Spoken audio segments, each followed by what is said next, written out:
नमस्कार दोस्तों, मैं हितेश चौधरी आपका आप ही के यूट्यूब चैनल पे हार्दिक स्वागत करता हूं। जैसे कि हम टेक्निकल एनालिसिस की सीरीज बना रहे हैं, उसमें अब तक हमने कैंडलस्टिक पैटर्न के बारे में जाना, चार्ट पैटर्न के बारे में जाना।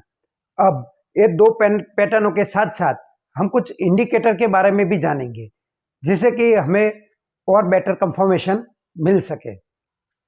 तो इंडिकेटर क्या है, कौन कौन से टाइप के इंडिकेटर होते हैं और ये इंडिकेटर के बेस पे हम कौन कौन सी स्ट्रेटेजी बना सकते हैं, ये सारी चीज़ें स्टेप बाय स्टेप हम जानेंगे। तो हमारे इंडिकेटर के वीडियो में आप बने रहिएगा। स्टेप बाय स्टेप हर एक इंडिकेटर के बारे में बताएंगे और हर एक इंडिकेटर से कौन कौन सी टाइप की हम स्ट्रेटेजी बना सकते हैं ये भी सीखेंगे। जैसे कि हम आज की वीडियो में मूविंग एवरेज के बारे में आपको बताएंगे, उससे कौन कौन सी स्ट्रेटेजी हम बना सकते हैं, कहाँ पे हमें ट्रेड लेना है, कहाँ पे स्टॉप लॉस रखना है, ये सारी चीज़ें की हम बातें करेंगे। तो हमारी ये सीरीज आपको पसंद आती है तो वीडियो को ज़रूर से लाइक कीजिएगा और अगर आपने चैनल को सब्सक्राइब नहीं किया है तो सब्सक्राइब कर लीजिएगा और बाजू में दिखाए गए बेल आइकॉन पर हिट कीजिएगा ताकि आने वाली वीडियो की नोटिफिकेशन आप तक पहुंच सके। तो बिना देर गवाए सीधे चलते हैं अपनी स्क्रीन पे और सीखते हैं टेक्निकल इंडिकेटर। अब हम आ गए अपनी स्क्रीन पे और आज हम ट्रेडिंग इंडिकेटर के बारे में जानेंगे, यानी कि इंडिकेटर क्या होते हैं, कौन कौन से इंडिकेटर के टाइप्स होते हैं, इंडिकेटर को किस तरह से यूज़ किया जा सकता है।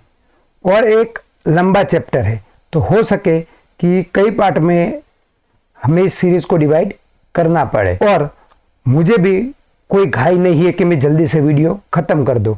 आराम से हम स्टेप बाय स्टेप इंडिकेटर के बारे में पढ़ेंगे और एक एक करके जो जो ज़रूरी है, जो जो अहम इंडिकेटर है उनके बारे में जानेंगे। तो हमारे सामने पहला क्वेश्चन आता है कि इंडिकेटर क्या है। तो जो इंडिकेटर होते हैं वो एक स्टैटिस्टिक मेज़र होता है, यानी कि मैथमेटिकल मेज़र होता है। किस चीज़ का मेज़र होता है? तो ये वॉल्यूम और प्राइस, ये दोनों को मिला के ज़्यादातर इंडिकेटर बनते हैं, लेकिन सारे इंडिकेटर इसी को मिला के बनते हैं ऐसा नहीं है। बहुत से ऐसे इंडिकेटर होते हैं जिसमें ओपन इंटरेस्ट को भी काउंट किया जाता है। तो ये सारे टाइप के इंडिकेटर हम आराम से पढ़ेंगे, लेकिन अहम चीज़ क्या है, इंडिकेटर के पीछे भी रोल है वॉल्यूम और प्राइस का, यानी कि वॉल्यूम और प्राइस एक्शन तो हमें सीखना ही सीखना है। हो सके आप आगे जाके खुद का इंडिकेटर बना सको, लेकिन ये सारे बेस है वॉल्यूम और प्राइस पे। जैसे कॉमन इंडिकेटर कौन कौन से है, तो मूविंग एवरेज है हो गए, अपने MACD हो गया, RSI हो गया, OBV हो गए, स्टोकेस्टिक हो गया, ये सारे अपने टेक्निकल इंडिकेटर हो गए। अब मेजर देखा जाए तो दो टाइप के इंडिकेटर होते हैं। एक है इकोनॉमिकल इंडिकेटर, यानी कि ओवरऑल जो अपनी कंट्री है उसकी इकोनॉमी की क्या कंडीशन है वो बताते हैं। जैसे कि अपनी CPI हो गया, यानी कि कंज्यूमर प्राइस इंडेक्स हो गया, अनएम्प्लॉयमेंट रेट हो गया, GDP हो गए, ये सारे इकोनॉमिकल इंडिकेटर है। और टेक्निकल इंडिकेटर तो मैंने जैसे आपको बताया कि इस टाइप के टेक्निकल इंडिकेटर होते हैं। एक्चुअली में वो टेक्निकल इंडिकेटर क्या काम करते हैं, तो ज़्यादातर हम जो प्राइस एक्शन पहचानते हैं उसको सपोर्टिव के तौर पे हमें इंडिकेटर लेना है। अब आपको मैं समझा दूं कि मानो कि आपके आगे कोई गाड़ी जा रही है और वो अपनी दाहिने वाली लाइट ऑन करेगी, यानी दाहिने मुड़ने का सिग्नल देगी, तो आपको इंडिकेशन होगा कि हाँ एक गाड़ी दाहिने मुड़ने वाली है, लेकिन आप कंफर्म नहीं है, हो सके गलती से भी ये हो गया हो। आप कंफर्म कब होगे कि उसके टायर जब दाहिनी ओर मुड़ने लगे, तो आप कंफर्म हो जाओगे कि अब पक्का इसने इंडिकेशन भी दिया है और ये अब मुड़ने भी लगी, तो ये पक्का दाहिनी दिशा में जाएगी। बस इसी तरह टेक्निकल एनालिसिस में इंडिकेटर यही काम करते हैं कि हमें इंडिकेशन देते हैं, लेकिन कंफर्मेशन हमें प्राइस एक्शन से ही लेनी है। हाँ, बहुत से लोग ऐसे भी हैं जो सिर्फ और सिर्फ इंडिकेटर के बेस पे ट्रेडिंग करते हैं, लेकिन इंडिकेटर के बेस पे ट्रेडिंग करने के लिए आपको बहुत डिसिप्लिन होना पड़ेगा। आपके रूल्स एकदम डिफाइन होने चाहिए, क्योंकि जिस तरह से हमें कैंडलस्टिक या चार्ट पैटर्न में एंट्री, एग्जिट, स्टॉप लॉस, ये सारी चीज़ें पता चलती है, इस तरह की डिफाइन चीज़ें हमें इंडिकेटर से पता नहीं चलती है। हाँ, अपने रूल के मुताबिक हम डिफाइन रख सकते हैं। मानो कि मैं आपको एग्जांपल दे दूं कि बहुत से लोग क्या करते हैं कि मानो बाई कर दिया, अब ये 20 पीरियड का मूविंग एवरेज ले लेंगे और जब भी प्राइस 20 पीरियड के मूविंग एवरेज को तोड़ेगी तो वो अपने आप को एग्जिट ले लेंगे। तो ये क्या उनका डिफाइन किया हुआ रूल है। ये कोई इंडिकेटर में ऐसा कोई, आप किसी भी किताब उठा के पकड़ लो तो किसी भी किताब में इस टाइप के स्पेसिफिक रूल्स नहीं होंगे, वो अपने आप से आपको डिफाइन करना पड़ता है। अब इसके लिए क्या करते हैं कि जो कामयाब लोग हैं, हम उनकी बातें यूट्यूब पे सुनते हैं, उनकी किताबें पढ़ते हैं, उनके इंटरव्यू सुनते हैं, तो उन्होंने जो बताया हम उसे फॉलो करते हैं, लेकिन वो रूल उनके हैं। अगर वो आपको अपनाने हैं तो उसे एकदम से डिसिप्लिन मैनर में आपको अपनाने चाहिए, तो ही आप कामयाब हो पाओगे। अब हमारे सामने ये बात आएगी कि इंडिकेटर कौन कौन से टाइप के होते हैं। तो मेजरली हम इंडिकेटर को दो टाइप्स में बांटते हैं, एक ओवरले और ऑसिलेटर। ओवरले इंडिकेटर क्या होते हैं कि अपने चार्ट, मान लीजिए कि ऐसा अपना चार्ट है और यहाँ पे कैंडलस्टिक बन रही है, तो ये पोर्शन में यानी कैंडलस्टिक के साथ में जो इंडिकेटर लगते हैं उसे ओवरले कहते हैं। जैसे कि एलिंजर बैंड हो गया, ये सारे वीवेप हो गए, ये सारे अपने ओवरले इंडिकेटर है। ऑसिलेटर क्या है, तो वो जो प्राइस वाला चार्ट है उसके नीचे एक अलग सेक्शन बना के लगेंगे, जैसे कि MACD, RSI, स्टोकेस्टिक, ये सारे हमारे ऑसिलेटर हो गए। तो मेजर दो टाइप के इंडिकेटर है, लेकिन इसके अलावा हम इसके कई टाइप में डिस्ट्रीब्यूट कर सकते हैं। जैसे लैगिंग इंडिकेटर हो गए, तो वो से हमें बताएंगे कि मार्केट में क्या हो रहा है। इसी तरह से लीडिंग इंडिकेटर हो गए, जो हमें बताएंगे कि अब मार्केट में क्या होगा, वो स्पीड में हमें बताएंगे।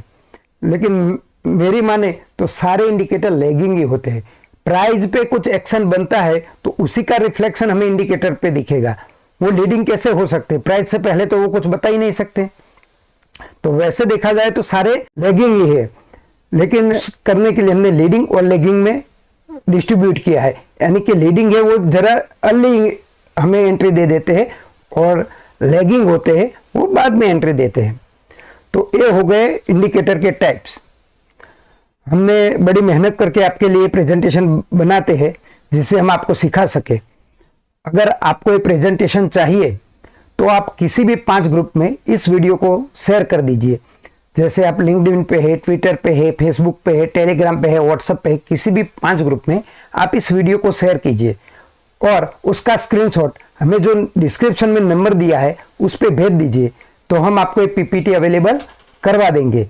इसके अलावा अगर डिस्क्रिप्शन में जो एंजल वन का हमने लिंक दिया है उससे अगर आप डीमैट अकाउंट अपना ओपन करते हैं तो भी हम आपको प्रेजेंटेशन अवेलेबल करवा देंगे।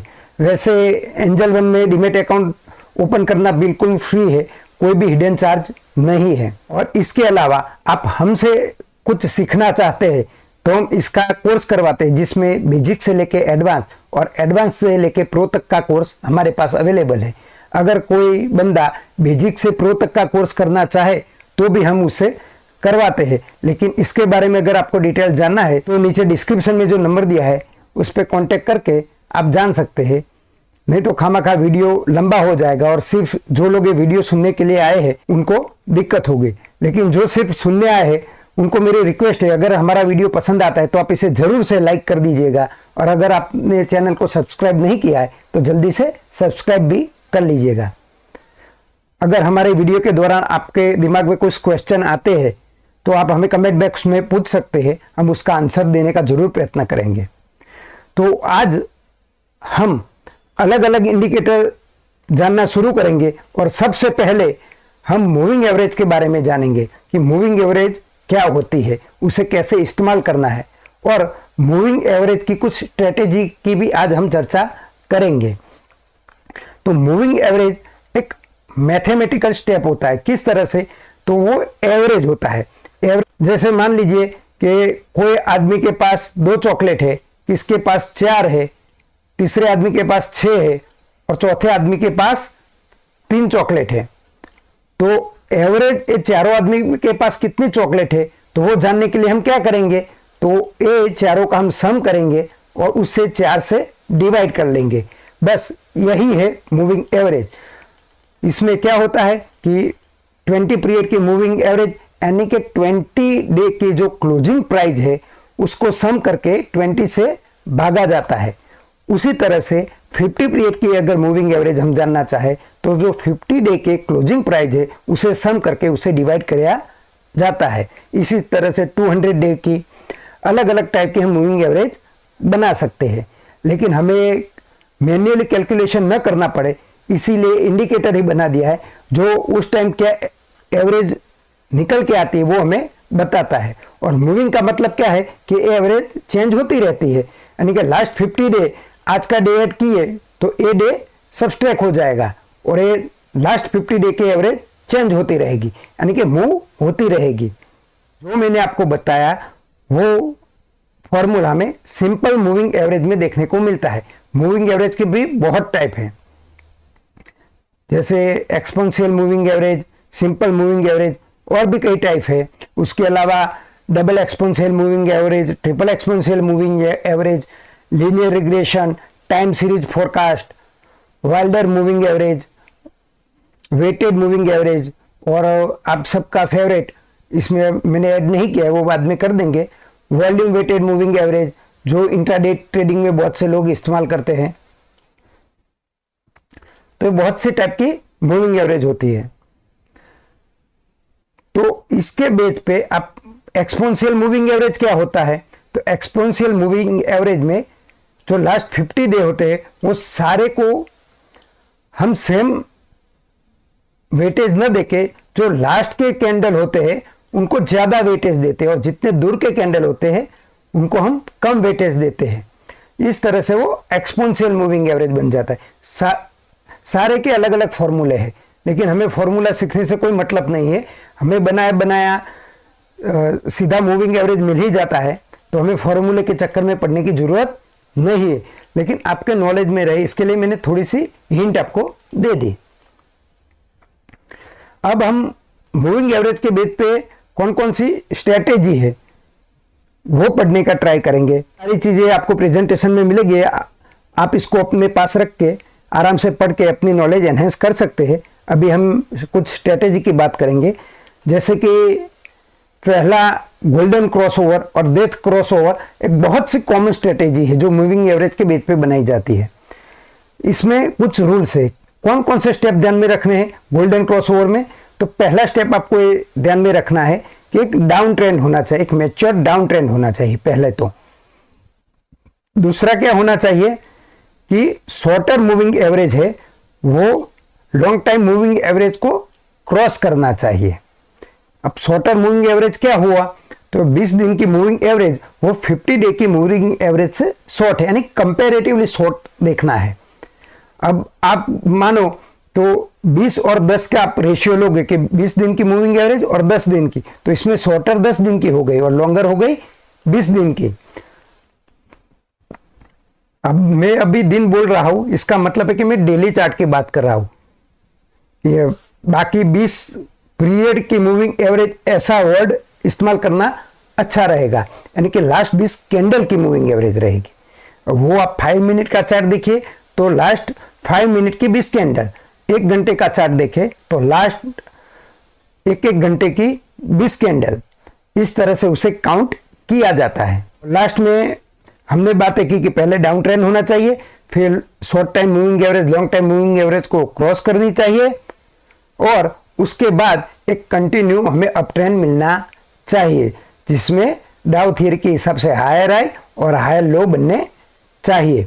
आप देख सकते हैं यहाँ 50 और 200 पीरियड की जो मूविंग एवरेज है उनका क्रॉसओवर दिखा है, जिसे हम गोल्डन क्रॉसओवर कहते हैं। ज़्यादातर लोग 50 और 200 पीरियड की ही मूविंग एवरेज गोल्डन क्रॉसओवर के लिए इस्तेमाल करते हैं, क्योंकि ये लॉन्ग टाइम की मूविंग एवरेज है वो हमें एक्यूरेसी अच्छा देती है। अब 10 या 20 पीरियड की मूविंग एवरेज आप लेंगे तो उसकी एक्यूरेसी कम हो जाएगी।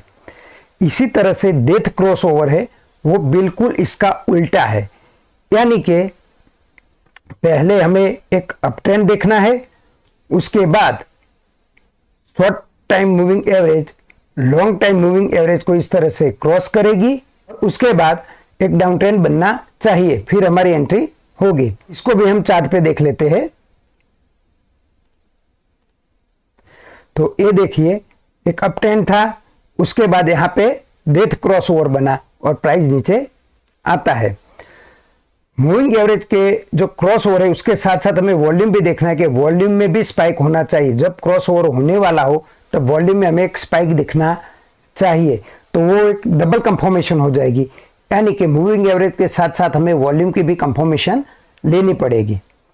अब इसमें हमारा तड़का मिला दे तो क्रॉस ओवर पे अगर कोई पैटर्न बनता है, यहाँ पे आप देख सकते हैं कि एक इवनिंग स्टार पैटर्न बना था, तो इस पैटर्न पे हम एंट्री ले सकते हैं और यहाँ पे हमारा स्टॉप लॉस भी डिफाइन हो जाएगा।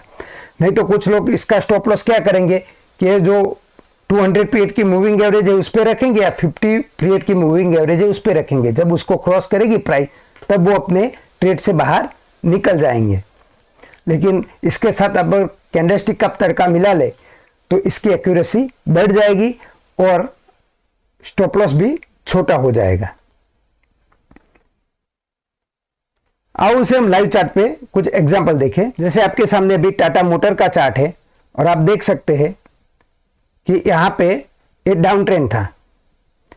ये वीकली टाइम फ्रेम का चार्ट है, यहाँ पे डाउन ट्रेंड था, यानी कि पहली कंडीशन में मीट हो चुकी है। उसके बाद यहाँ पे क्रॉस ओवर हुआ, यानी कि इसे कहेंगे गोल्डन क्रॉस ओवर। और ये आप देखिए हायर हाई का और लोअर हाई की एक श्रृंखला बन रही है, यानी कि हमारी एंट्री यहां पे बनती है। गोल्डन क्रॉसओवर के हिसाब से हमारी एंट्री यहीं पे बनती है, लेकिन थोड़ा प्राइस एक्शन का तड़का मिला ले तो ये जो रेजिस्टेंस लेवल था इसको पार करने के बाद हमारी एंट्री इस कैंडल पे बनेगी और ये स्विंग हमारा हो जाएगा स्टॉप लॉस। अब आप क्या करेंगे, जब तक ये प्राइस 200 पीरियड के मूविंग एवरेज को क्रॉस नहीं करती तब तक ये ट्रेड में बने रहेंगे। अगर आप कम रिस्क लेना चाहते तो 50 पीरियड के मूविंग एवरेज को पकड़ के चलेंगे तो आपको यहां पे एग्जिट मिल जाता अगर 50 पीरियड के मूविंग एवरेज को आप पकड़ के चलते तो। लेकिन अगर आप मूविंग पीरियड के एवरेज को पकड़ के चलते तो अभी तक इसमें कोई एग्जिट नहीं मिला है, यानी एंट्री आपको मिली थी 361 रुपये पे और अभी ये प्राइस चल रहा है 1074 और अभी प्राइस चालू है। ये मैं चालू मार्केट में वीडियो बना रहा हूँ इसलिए प्राइस की मूवमेंट भी आप देख सकते हैं, यानी तकरीबन 3 गुना बढ़ गया है। इसी तरह हम एक और चार्ट देख लेते हैं, मान लीजिए आइडिया का हम चार्ट देख लेते हैं। तो आइडिया के चार्ट पे आप देख सकते हैं, थोड़ा पीछे जाएंगे, ये एक अप ट्रेंड था। ये अप ट्रेंड के बाद यहां पे डेथ क्रॉसओवर बना और उसके बाद आप प्राइस की मूवमेंट देख सकते हैं।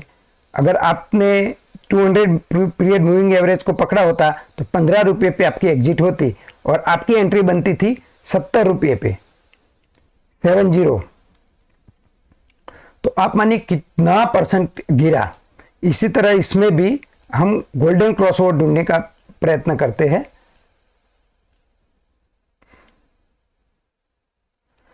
अगर कोई इसको फॉलो करता तो मैं ये भी बता दूं कि ये डे कौन सी थी, मई 2016 को आप इसमें एग्जिट ले लेते। अगर आपने बाइंग की है तो भी आप इसमें एग्जिट ले लेते और इतने बड़े नुकसान से आप बच जाते। अब हम गोल्डन क्रॉसओवर ढूंढने का प्रयत्न करते हैं, देखते हैं कहां पे मिलता है। इसमें हमें गोल्डन क्रॉसओवर नहीं मिला है।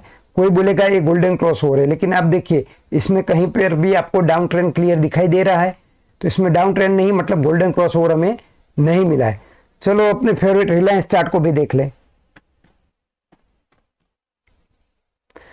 अब आप देखिए मैं सारी चीजें आपको जाने माने चार्ट पे जानी मानी कंपनियों पे दिखा दे रहा हूं, यानी कोई छोटी मोटी कंपनियों पे नहीं दिखा दे रहा हूं, तो आप समझ सकते हैं इसके मायने क्या रहेंगे।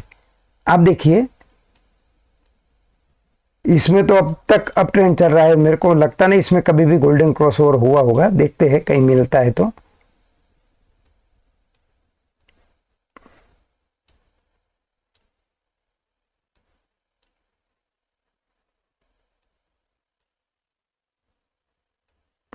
देखिए आपको कहीं पर भी रिलायंस के चार्ट पे हम 2007 तक आ गए, लेकिन इसमें कहीं पर भी आपको गोल्डन क्रॉसओवर नहीं दिखाई दे रहा है और ये साइडवेज है,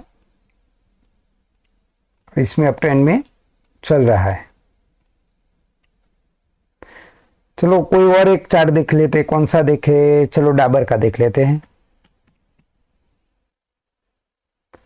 डाबर के चार्ट में कुछ मिलता है तो हम देखते हैं।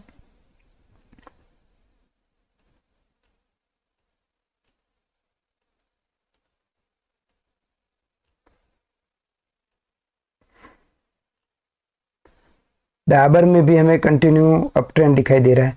ऐसा करते डेली टाइम फ्रेम पे देखने का ट्राई करते, शायद मिल जाए। हाँ, डेली टाइम फ्रेम पे हमें मिला। देखिए एक क्लियर डाउन ट्रेंड है, आप देख सकते हैं लोअर लोअर लोअर हाई की एक श्रृंखला इस तरह से बन रही है। देखिए तो ये डाउन ट्रेंड है, उसके बाद यहाँ पे गोल्डन क्रॉस ओवर हुआ और अप ट्रेंड हो गया। यानी कि गोल्डन क्रॉस ओवर हुआ तब क्या था? अप ट्रेंड था और हमारी एंट्री इस कैंडल पे बनती, यानी कि इसका रेजिस्टेंस तोड़ने पे हमारी एंट्री हो जाती। तकरीबन हमारी एंट्री 622 रुपये पे बनती है, अभी 649 रुपये चल रहा है। ये टोटल साइडवेज मार्केट है, तो इसमें हम कोई एंट्री या एग्जिट नहीं लेंगे। आप देख सकते हैं क्लियर कट अप ट्रेंड था और अप ट्रेंड के बाद यहाँ पे डेथ क्रॉस ओवर बना और डेथ क्रॉस ओवर जब बना तब प्राइस का डाउन ट्रेंड शुरू हो गया था और हमारी एंट्री इसी कैंडल पे बनती। और उसके बाद आप देखिए कहां तक आया। जब हमारी एंट्री बनती थी तब कोई पैटर्न था, वो भी हम इसमें चेक कर लेते हैं।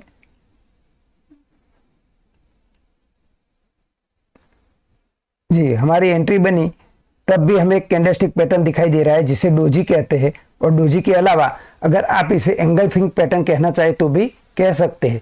तो इस पे एंट्री यहाँ पे ही बन जाती हमारी 585 रुपये पे और उसके बाद ये 482 रुपये तक नीचे आ गया था। तो ये हो गया गोल्डन और डेथ क्रॉसओवर की कुछ बातें।